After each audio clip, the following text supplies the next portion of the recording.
ఇప్పుడు 5వ తరగతి బుడ్డోన్ కంటే 10వ తరగతి పోరలకి ఎక్కువ తెలివి ఉంటుంది. వాళ్ళకంటే ఇంటర్ చదివే పోరలు వాళ్ళకు మించి డిగ్రీలు చేస్తోళ్ళు. అంతకు మించి తెలివి సంపాదించాలంటే పీజీలు చేసి ఉండాలి. ఇంకా తెలివి కావాలంటే పిహెచ్డి చదవాలి.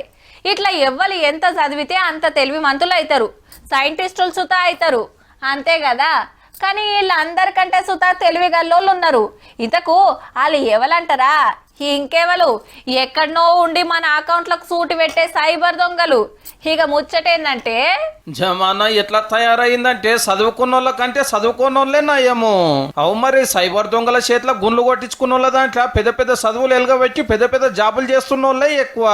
మమ్మల్ని ముంచుర్రు అంటే మమ్మల్ని ముంచుర్రు అని లైన్లు కట్టినట్టే ఉన్నది కథ. నిన్న చూడాలి, ఉత్తుత్తి జడ్జి పేరు చెప్పి ఓ సైంటిస్ట్ కాడ 1,34,00,000 కొట్టేసిరి.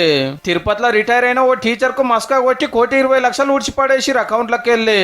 దీనికి మున్పు ఐటీ జాబ్ చేస్తున్న ఓ మేడం కంచెలి 43 లక్షలు, ఇంజనీర్ సార్ 11 లక్షలు సమర్పించుకుంటే డాక్టర్ గారు 7 లక్షలు ఒప్ప చెప్పిండు దొంగలకు. ఓ ఇట్లా చెప్పుకుంటే పోతే బొచ్చడు మంది. ఫలానా కేసులు ఇరుక్కున్నారని సిబిఐ ఏసీబీ పేరుతోటి దమ్కిలిస్తే దడుచుకొని అడిగినంత పంపిన వాళ్ళు కొందరైతే ఆఫర్ రోడ్ డిస్కౌంట్ లాసకు పోయి అడ్డమైన లింకులు తెరిచి ఆగమైన వాళ్ళు కొందరు. మీకు ఖరీదైన కారు గిఫ్ట్ కింద వచ్చింది, పెద్ద టీవీ వచ్చింది, దానికి జరంత ఖర్చు అవుతుందని 1000 కంచెలు చాలు చేసి లక్షల దాకా మళ్ళా కట్టించుకున్న ఎన్నో కేసులు చూడవార్తమే. మళ్ళీ వీళ్ళంతా కూడా సిటీలలో ఉండి టెక్నాలజీ బగ్గ తెలిసిన తెలివివంతులే.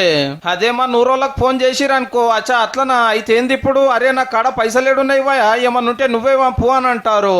మీ మీద కేసు అయింది అని అన్నారనుకో, నా మీద కేసు పెట్టినాక బడివేగాడోడో నా ముంగల్కి దోల్కరా అని సైబర్ దొంగలనే సతాయిస్తారా.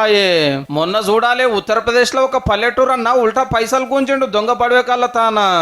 ఊరోళ్ళు అన్నట్టే గాని మస్తు న్యాకుంటారు. మళ్ళా పెద్ద పెద్ద చదువులు చదివి టిక్కుటక్కు తయారయ్యి టెక్నాలజీ మనుషులమని ఫీల్ అయ్యేటోళ్ళంతా ఏడుంటారో ఎట్లుంటారో తెలియని సైబర్ దొంగలకు అల్కగా దొరికి ఆగమైతురు అన్నట్టు.